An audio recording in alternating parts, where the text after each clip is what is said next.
Certains pensent que toute erreur est bonne, c'est-à-dire que vous découvrez 1000 façons de ne pas faire quelque chose. Mais il y a un détail, c'est une erreur rare. La probabilité que votre erreur soit aussi innovante est très faible. Il existe également une erreur évitable, celle que des milliers de personnes ont déjà commise. Et si des milliers de personnes l'ont déjà commise, c'est une erreur courante. Si c'est une erreur courante et évitable, alors c'est une erreur qui a une solution. Dès que l'erreur a une solution et que nous renonçons à rechercher des informations auprès de personnes ayant déjà connu le même problème que nous traversons, nous commettons une erreur qui aurait pu être évitée. La plupart des erreurs commises par les investisseurs sont des erreurs coûteuses et évitables. Et malheureusement, nous ne sommes pas récompensés pour les erreurs que nous aurions pu éviter. Alors, comment pouvons-nous éviter les erreurs évitables? La réponse est d'apprendre de ceux qui les ont déjà commises. C'est pourquoi dans la vidéo d'aujourd'hui, j'ai compilé les 11 plus grandes erreurs que chaque investisseur commet, que j'ai apprises tout au long de mon parcours sur le marché, que vous ne devriez pas commettre. Avant tout,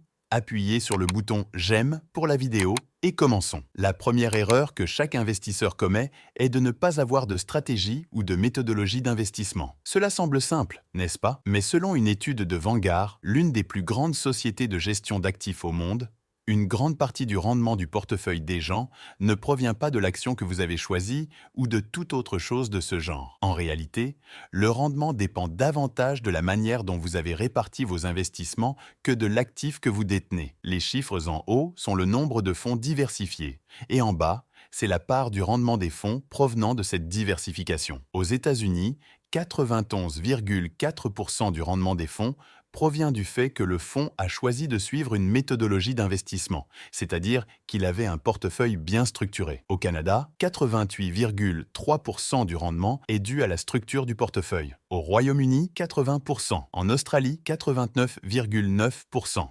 Et dans les fonds de pension aux États-Unis, conçus pour la retraite des gens, 93,6% du rendement s'explique par la structure du portefeuille de CES Fonds. Cela signifie que votre philosophie de vie et votre stratégie d'investissement ne doivent pas changer aussi rapidement que le marché. Le résultat de vos investissements dépend de la méthodologie et de la cohérence à long terme. Souvenez-vous toujours que dans les moments de désespoir sur le marché, la méthodologie doit prévaloir sur vos émotions. Allons-y. La deuxième grande erreur est de laisser de l'argent sur un livret A. Un jour, j'espère que tous les Français comprendront à quel point le coût de la désinformation est élevé. 1000 € sur un livret A depuis 1990 serait aujourd'hui de 2324 €, soit un rendement moyen de 3,89%. Et l'indice SIAC 40 pour la même période a augmenté de 260%. La troisième grande erreur est d'être avide quand tout le monde est avide et peureux quand tout le monde est peureux. Le moment d'acheter,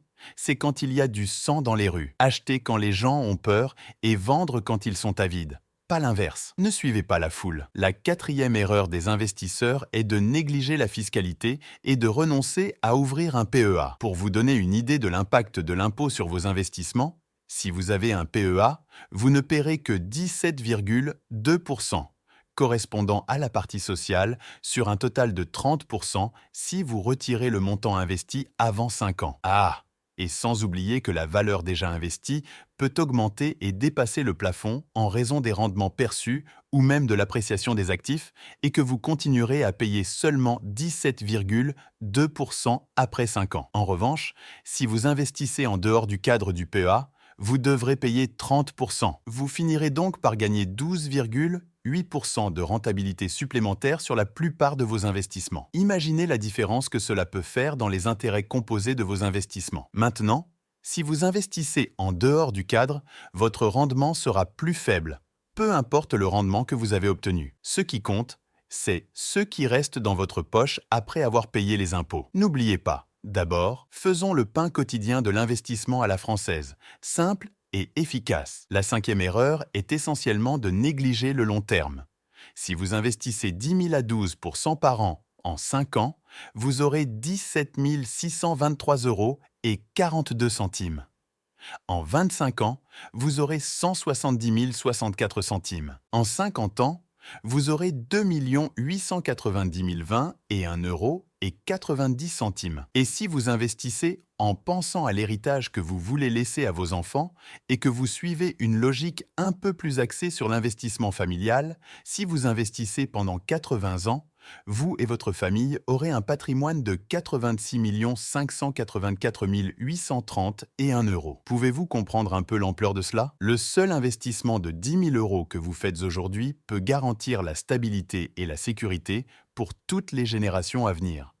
C'est le jeu du long terme. La 6e erreur est de négliger le coût d'opportunité. Si je vous dis qu'un investissement rapporte 10% par an, vous allez dire que c'est bon? Probablement. Oui, mais pourquoi? Parce que votre point de comparaison est le livret A, par exemple, qui rapporte actuellement 3% par an. Alors, ce que vous devez comprendre, c'est que l'investissement n'est bon ou mauvais que s'il est relatif à un coût d'opportunité.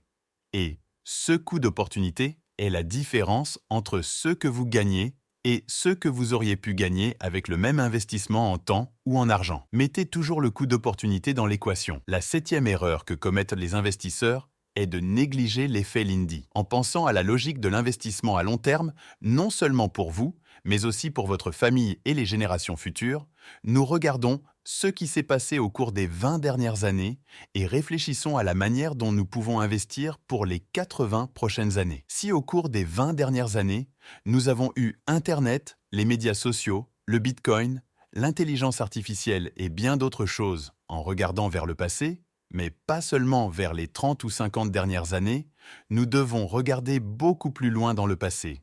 C'est là que l'effet Lindy entre en jeu. L'effet Lindy est lorsque quelque chose peut être considéré comme bon parce qu'il a passé le test du temps. Quels sont les investissements qui peuvent être considérés comme faisant partie de l'effet Lindy car ils ont passé le test du temps?